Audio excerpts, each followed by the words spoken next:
বুঝতে বুঝতে পারছেন, অশিক্ষিত মানে এর মাধ্যমে জাতি তেমন কিছু আশা করতে পারে না। আর পুত মানে যার মাধ্যমে আমরা গর্ব এবং আমরা এর থেকে কী নিতে পারি, অহংকার করতে পারি। এটা শিক্ষকদের মাধ্যমে তৈরি হয়।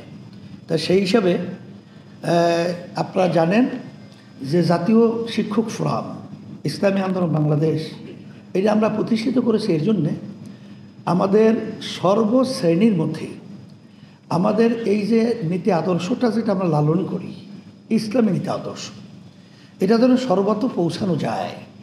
তাই শিক্ষকদের সাথে শিক্ষকদের সম্পর্ক, জেলেদের সাথে জেলেদের সম্পর্ক, কৃষকদের সাথে কৃষকদের সম্পর্ক থাকে।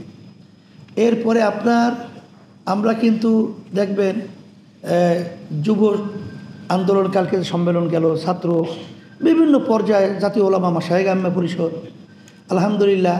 এরপরে আমরা বাংলাদেশের ভিতরে বিভিন্ন ধরনের সেক্টরে মানুষ যারা আছে তাদের সকলকে আমরা একীভূত করে আমরা যেন এই বাংলাদেশটা সুন্দর একটা দেশ হিসাবে আমরা করতে পারি। এবং মানবতা কাকে বলে, আসলে আমাদের শুধু এই দুনিয়াটাই কিন্তু আমাদের মুখ্য নয়, এটাই আমাদের জীবন না, আমাদের আরেকটা পরবর্তী জিন্দেগি যেটা নাকি শুরু আছে শেষ নাই, এটাও যেন আমাদের শিক্ষার মাধ্যমে এটা যেন মেসেজ ভবিষ্যৎ প্রজন্ম সন্তানরা পায়। সেই হিসাবে আমরা কিন্তু কিছু দাবি করেছি, আজকে 15টা কিন্তু আমাদের দাবি আছে।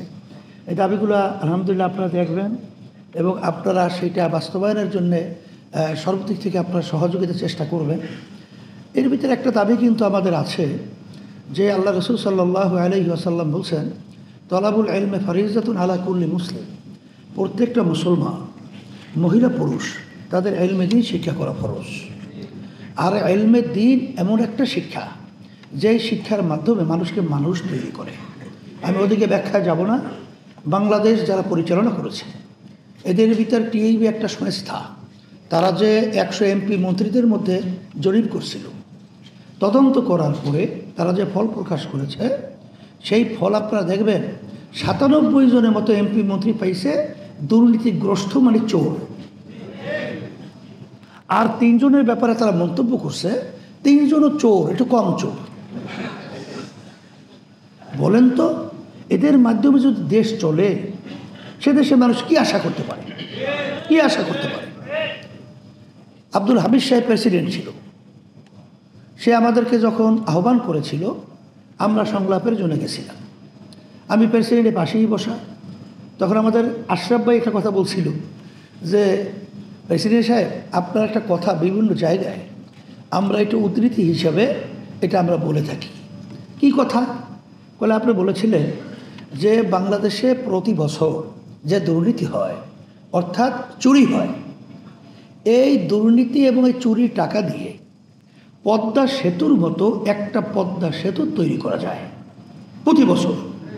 তখন তিনি বলেছিলেন যে আপনি, আমার কথাটা মনে হয় পুরোপুরি স্মরণ নেই, আসলে আমি বলছি 2টা পদ্মা সেতু তৈরি করা যায়। আমরা তো হাসি, কিন্তু এদের পরিচালনায় তাম দুনিয়ার ভিতরে ছোট্ট একটা দেশ বাংলাদেশ 1বার 2বার নয় 5 বার এই দুর্নীতির দিক থেকে, চোরের দিক থেকে ফার্স্ট হয়েছে। এটা আমাদের জন্য কি হাসির কথা? এটা আমাদের জন্য দুঃখের কথা। আমি অনেক সময় বলে থাকি, যখন আমরা বিদেশে যাই, যদি কেউ জিজ্ঞাসা করে তুমি কে, আমি অমুক। কোন দেশের লোক? বাংলাদেশ। সোরাগো দেশের লোক আসছো? এটা তো মন্তব্য করতেই পারে। এটা কি মানুষ? আর এটা কি মানুষের চরিত্র? আর এটা কি শিক্ষা? এই জন্য আমি আমার সম্মানিত শিক্ষক বৃন্দদেরকে বলবো, আসেন আমরা সবাই একত্রিত হয়ে এই দেশটাকে সুন্দর করার ব্যাপারে আমরা সবাই মনোযোগী হই। আমরা একত্রিত হয়ে সুন্দর একটা দেশ আমরা যেন জাতিকে উপহার দিতে পারি, এই জন্য আমাদের দায়িত্ব কর্তব্য রয়েছে। আমরা শুধু পড়াবো, ঘরে গেলাম, চলে আসবো, এটাই কিন্তু আমাদের দায়িত্ব নয়।